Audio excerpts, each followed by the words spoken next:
In my statement today, I address our view that de-escalation is the only safe and therefore the most desirable way to resolve the protests at the Wellington Parliament. Our current assessment is that the situation where any enforcement action is taken runs the risk of much wider harm than the protest itself is presently generating.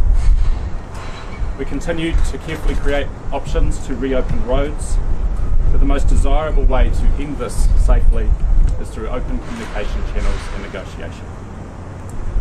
Yesterday's statement from the Speaker of the House has provided a window of opportunity for protesters who wish to have their views heard by Parliament to clear the roads and restrict access to Parliament grounds.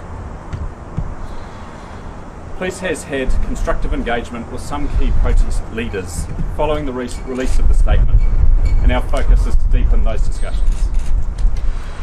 In the current circumstances, enforcement action taken by police runs the real risk of injury to the public, escalation in numbers of people, and a transition away from a largely peaceful protest to violence.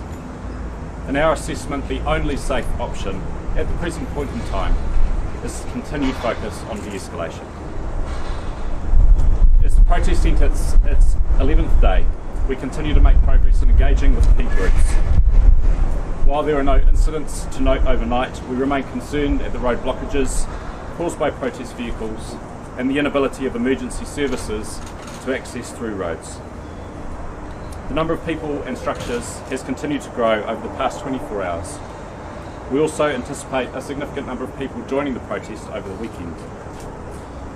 We recognise that the ongoing impact from the protest, particularly on residents and users in the surrounding area, is significant.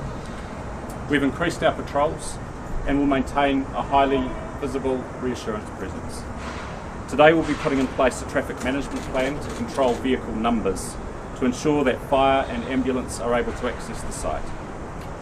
The option to move vehicles to Sky Stadium remains open, and we encourage people to make greater use of this so that people who live and work in the area can go about their lawful business unimpeded by protest activity. Police will continue to focus on keeping the peace, maintaining safety and engaging with the protesters over the coming weekend.